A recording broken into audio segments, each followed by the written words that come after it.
Yo, it's your boy Straight Boss OV8 from Straight Smoke Gaming. I'm here with Orb Smoke and Big Hoss. I will be doing the voiceover for this video, and it is the conclusion, the grand finale of Bike Week here at Straight Smoke Gaming, and we have our best bike video yet for the grand finale here.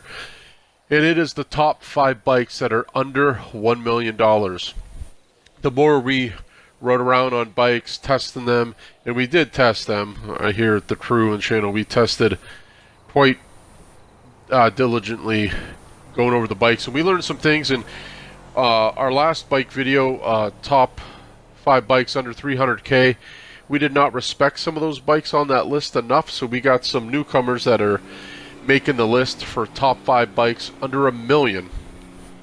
Now, only one of these bikes behind me cracked the list, and again, this is a matter of opinion, guys.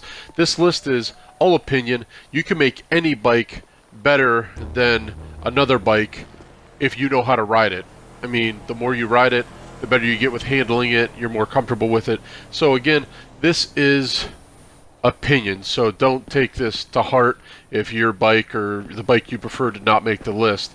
In fact, go ahead and comment your bike.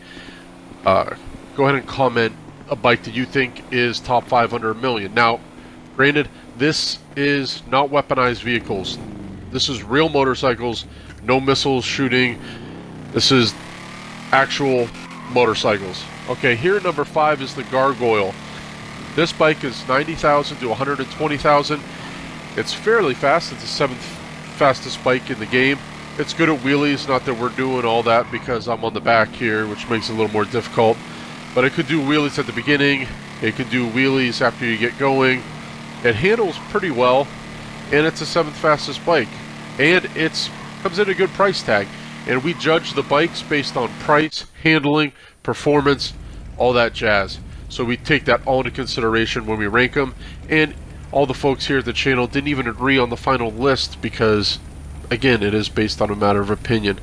But me and Big Hoss did have more of the final say out of the channel because we are the bike enthusiasts, if you will, within the crew. So here you can see we're gonna be doing a brake test. Here's some of the bikes we tested.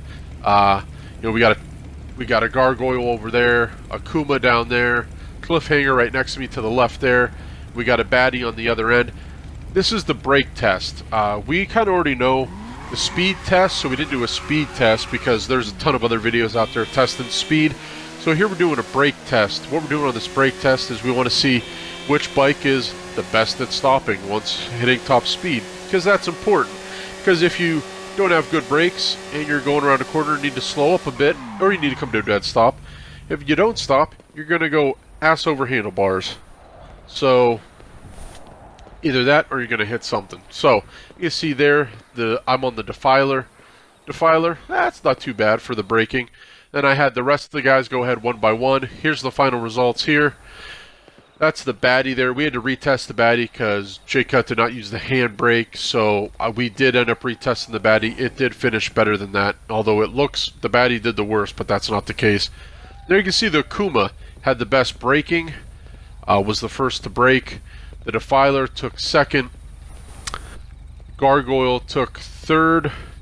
The Cliffhanger took 4th, and the Baddie finished last. But like I said, we did finish. We retested the Baddie with me doing the handbrake. We also tested a few other bikes. That wasn't all of them, but that was where we did it all together. Okay, moving on to the list after the brake test. Bike number 4, and the 4th bike under $1 million, we feel, is the Vortex. Now, the Vortex could be free for you if you have the Trimble Enterprise pack, or if you have, if you don't have the Trimble Enterprise pack, it is $356,000. Now, I think it is worth that price, much higher than the Gargoyle, but it is the 4th fastest bike in the game, and its brakes were pretty good in the brake test when we did test the Vortex out. It ended up placing 3rd on the brake test for bikes under $1 million.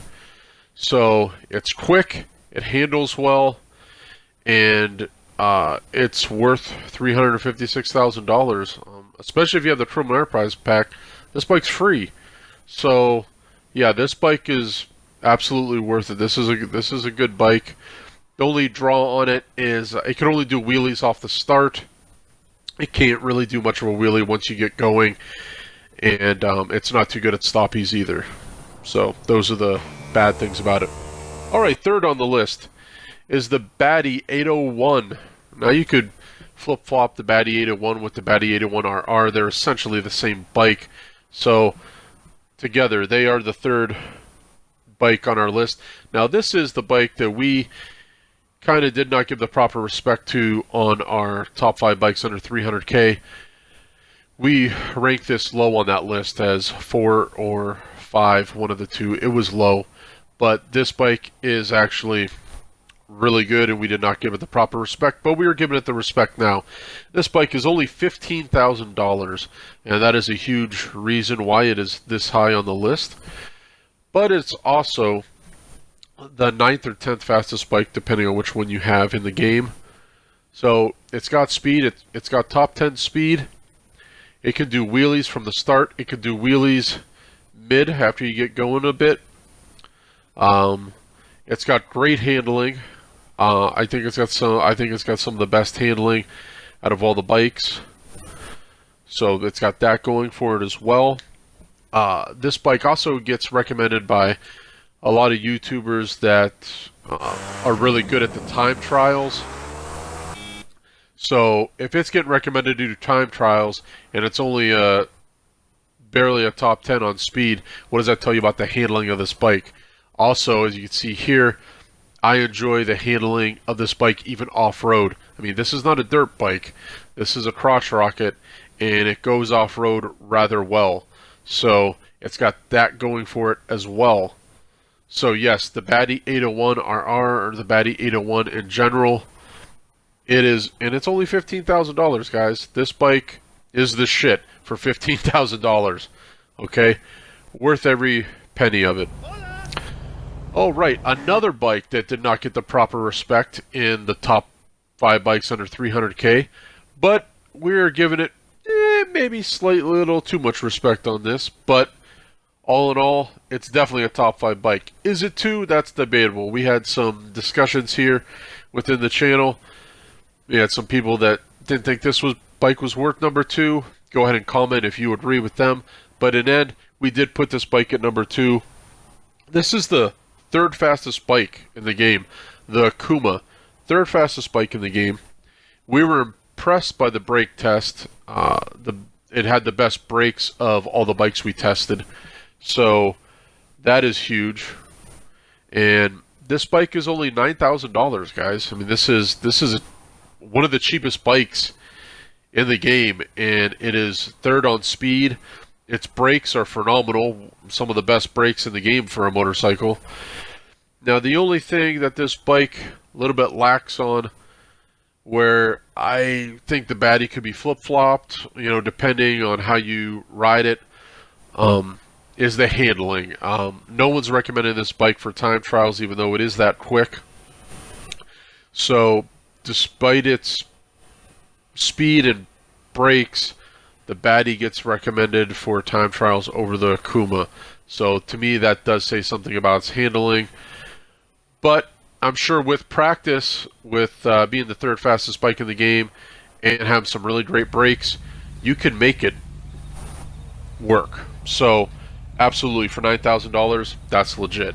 All right, here, before we get to the number 1, the king of bikes under $1 million, we are showing the brake test. You see there, the Hikachu drag was just maybe a bike length and a half ahead of the Kuma for best brakes out of the bikes tested. The Hikachu drag is the number 1 bike under $1 million, and yes, it is just a hair under $1 million. So you're gonna be like, well, that's cutting it really close, and by the time you mod it, it's gonna be over $1 million. But the limit was $1 million at purchase price, and this bike, despite it just being under a hair under $1 million, is worth every freaking penny. This bike is the fastest bike in the game. That's without question. That's non-weaponized, guys, folks.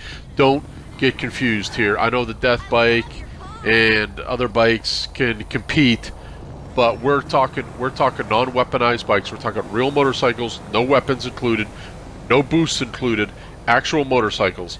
This is the #1 bike. This bike is faster than the Shitaro. The Shitaro is $1.5 million more than this bike, and this bike's faster. So, with it testing second on the brakes, it's the fastest bike in the game, and it's a hair under $1 million. This is the top bike. Look how quick this is going. This is, you're just bowling through the street here. And now, granted, you do got to get used to it, because being on something this quick, you got to gauge the, you got to feather the gas, the brake, stuff like that to make turns. This bike will offer a little bit of a fishtail. You can see there, that was induced by the sign that I hit, though. But it does have a little bit of a fishtail from time to time. But the more you get better with it, the more you ride it, the better you get with handling that and knowing when to let off the gas a little bit so you don't fishtail as much. The only reason it does fishtail a little bit is because of the longer frame on the bike. So, absolutely, this bike is the king of bikes, the #1 bike, without question. Granted, this is our opinion. If you feel that there's a bike that should be #1 ahead of this, definitely comment it. Because I really feel strongly about the Kachu Drag being #1.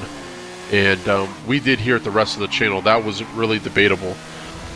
So, if you want to get time trials, use the Kachu Drag. It's fast, it handles great, brakes are good. I've gotten time trials with it before. It's recommended by other YouTubers, so yeah, definitely. Anyway, that's our list. That's our top 5 bikes under $1 million. We hope you enjoyed it. It took a lot of work for us to do this, test these bikes out. So we hope you enjoyed it. Go ahead, drop a like, comment your favorite bike if it did not make the list, and go ahead and tell us why. Yeah, you see here I'm doing the time trial, and I'm using a bike that didn't even get ranked. This is the Defiler, and I got the time trial done with that. So again, this is opinion. This bike didn't even make the top 5, but it was good enough to get the time trial. So it's in the end, it's all in how you ride it, folks. All right, thank you.